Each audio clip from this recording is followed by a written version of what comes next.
mve ukuntu bibabaza wowe waramukunze we ntiyagukunda njye rero narakunze ndakundwa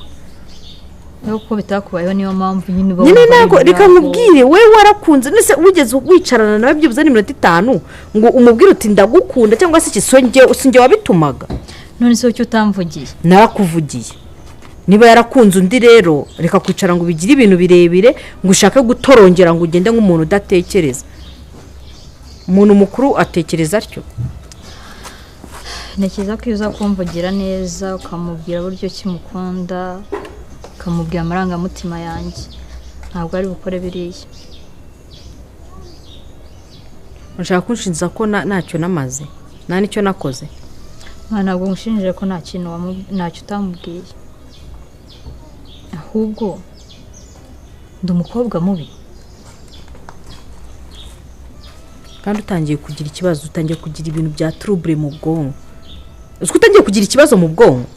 kanya ubwo ngubwo itekerezeho uri kumva uriya niwe musore wenyine uri muri kino gihugu niwe musore wenyine uri gutambatamba inaha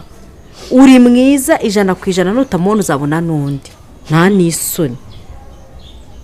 ubu umuntu yicara kubuza amahoro niturye nidusinzire ntihagire umuntu n'umwe uhumeka